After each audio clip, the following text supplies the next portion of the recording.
زنا اللسان المنطق، اور زبان کا زنا ہے نامحرموں سے باتیں کرنا۔ اب اپنی دکانوں پہ لڑکیاں رکھ لی۔ ایک ملک میں یہ رواج تھا، ہمارے شیخ رحمۃ اللہ نے ان کو فرمایا بھائی لڑکیوں کو کیوں رکھتے ہو تم اپنی دکانوں پہ اس طرح؟ تو کہا کہ حضرت اس میں جو ہے سیلنگ زیادہ ہوتی ہے، بکری زیادہ ہوتی ہے۔ ہمارے شیخ رحمۃ اللہ نے فرمایا کہ بھائی سیلنگ بھی ہو جائے گی، ڈیلنگ بھی ہو جائے گی، لیکن دل میں میلنگ بھی ہو جائے گی، آپ کے دل بھی میلے ہو جائیں گے، دل میلا ہو جائے گا۔ مخلوط نظام تعلیم میں پڑھنا جائز نہیں۔ اب پہلے کوئی لڑکی نہیں تھی، سارے حلول جلول آ رہے تھے، اب ایک لڑکی آ گئی، سارے جناب پپو بن کے آ رہے ہیں، موم کی طرح ایمان ان کے پگھل رہے ہیں، بیٹھے بیٹھے دل گندا ہو رہا ہے۔ نہ تم آئے نہ ہم آئے کہیں سے، پسینہ پوچھیے اپنی جبیں سے۔ نفس چاہتا ہے یہ سلیکٹ کر لے مجھے، میں سلیکٹڈ ہو جاؤں، جبکہ عند اللہ وہ ریجیکٹڈ ہو جاتا ہے۔ ہمارے شیخ رحمۃ اللہ فرماتے ہیں حظ نفس کا نقطہ آغاز بعد عن الحق کا نقطہ آغاز ہے۔ نفس کے مزے کا نقطہ آغاز اللہ سے دوری کا نقطہ آغاز۔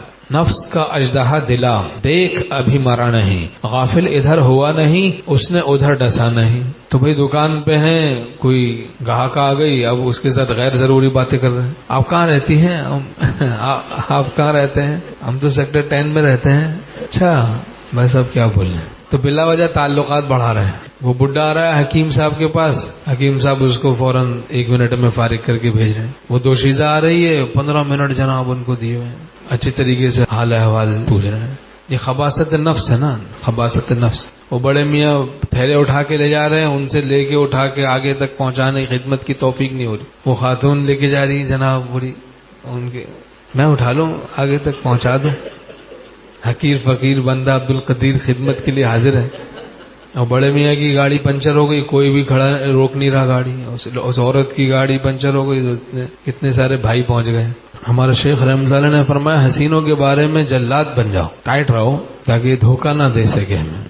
الخلق عیال اللہ فاحب الخلق الی اللہ من احسن الی عیالہ۔ حدیث پاک میں مخلوق اللہ کی عیال ہے، سب سے محبوب بندہ اللہ کا وہ ہے جو اس کی عیال کے ساتھ بھلائی کرے۔ جو بدنگاہی کرے، اس کی مخلوق کے ساتھ برائی کرے، وہ کیسے اللہ کا محبوب بن سکتا ہے؟ دل میں گندے خیالات پکائے نامحرموں کے بارے میں، تو کیسے ولی اللہ بن سکتا ہے؟ اس کی عیال کے ساتھ تو برائی کرنا ہے۔ حدیث پاک میں ہے مسلمانوں کی عورتوں کی حفاظت کرو، تمہاری عورتیں محفوظ رہیں گی۔ اللہ ہم سب کو نگاہوں کی حفاظت کی توفیق نصیب فرمائے، دل کی حفاظت کی توفیق نصیب فرمائے، اپنے دماغ کی حفاظت کی توفیق نصیب فرمائے، حواس خمسہ کی حفاظت کی توفیق نصیب فرمائے۔